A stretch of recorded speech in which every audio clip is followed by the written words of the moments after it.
बीड सरपंच संतोष देशमुख यांच्या हत्येचे फोटो पाहून मनोज जरांगे पाटलांचं रक्त खवळल्याचं पाहायला मिळालं। एका डोळ्यात अश्रू तर दुसऱ्या डोळ्यात बदल्याची आग दिसते असं जरांगे म्हणाले। वाल्मिक गँगचा सुपडा साफ करण्याची प्रतिज्ञाही जरांगे पाटलांनी केली। जरांगे पाटील देशमुख कुटुंबाच्या भेटीसाठी मस्साजोगमध्ये गेले आणि यावेळी धनंजय देशमुखांना अश्रू अनावर झाले। जरांगे पाटलांसमोर धनंजय देशमुख धाय मुकलून रडले।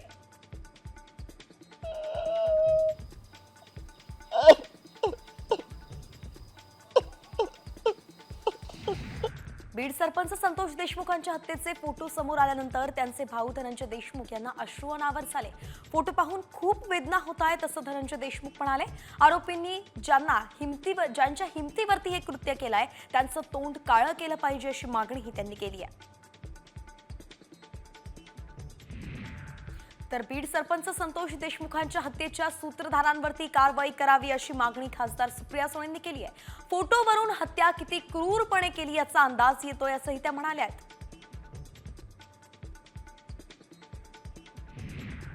तर सरपंच हत्येच्या फोटोवरून खासदार संजय राऊतांनीही जोरदार हल्लाबोल केला। औरंगजेबासारखा क्रूरपणा बीडच्या गुंडांनी केलाय असं राऊत म्हणाले। बीडमध्ये विधानसभा निवडणुकीसाठी गुंडगिरी झाली असंही दावा त्यांनी केलाय।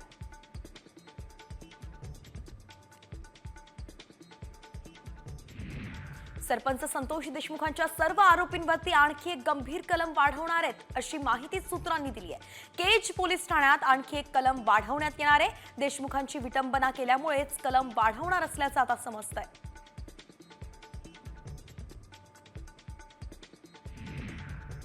बीड सरपंच संतोष देशमुखांच्या हत्येच्या निषेधार्थ आज बंदची हाक देण्यात आली आहे। बीड आज बंद ठेवण्यात आलंय। देशमुखांना क्रूर मारहाण करतानाचे फोटो समोर आल्यानंतर लोकांमध्ये संतापाची लाट उसळली आहे। दरम्यान कोणीही कायदा हातात घेऊ नये असं आवाहन पोलीस अधीक्षकांकडून करण्यात आलं।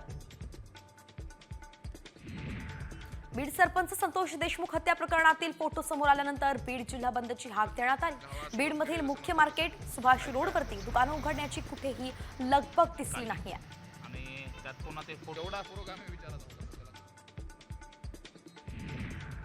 संतोष देशमुख यांच्या हत्या प्रकरणात बीड बंदची हाक देण्यात आली आहे। दरम्यान बीडमधील छत्रपती शिवाजी महाराज चौकात पोलीस बंदोबस्तही वाढवण्यात आलाय।